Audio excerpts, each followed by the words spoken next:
Not everyone is going to see the point or value in talking about UFOs and aliens from other planets, but I hope you stick around.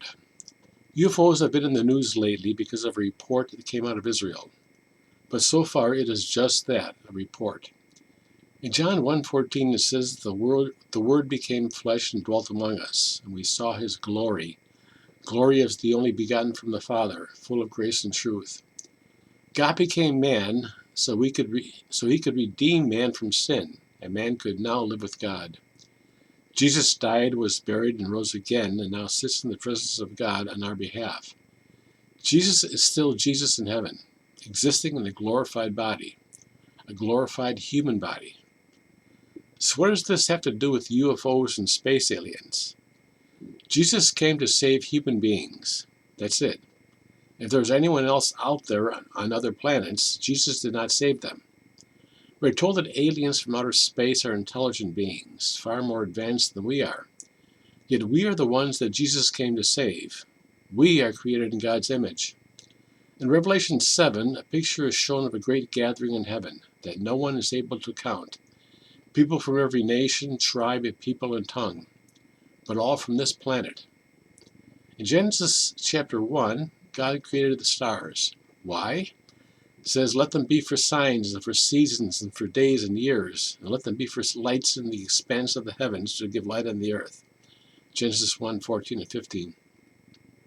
It is from the movement of the sun and the stars that we have any way of telling time or counting years. They're also used for navigation on the seas and for travel across land. We're not as dependent on this as we used to, but who doesn't know how to tell true north when he needs to? This may seem a lot of work for God just to provide directions or to tell time. God could, I suppose, just have put signs all around or given everybody wristwatches. Our ever-increasing knowledge of the universe should increase similarly our ever-increasing knowledge, our awe of God. And for those of us who serve this God, an ever-increasing appreciation of what it means to be human and the object of God's redemption through the death and resurrection of Jesus. Human beings are the center of God's creation. Those people who do not want to acknowledge God in their lives look at these same things and see humans' insignificance. In a universe so vast, we are but specks of dust, grains of sand in a vast desert. With billions of stars, surely they say there must be millions of planets, and surely there must be life throughout all of space. Other scientists see our planet so unique, if life depended on environment, it's a wonder life exists at all. As I said, UFOs have been in the news lately because of a report that came out of Israel. There was supposed to have been a sighting over Dallas recently. You see lights in the night sky, but as the monitor says, they're unidentified flying objects. In the book of Ezekiel, Ezekiel saw angelic beings. He talks about wheels.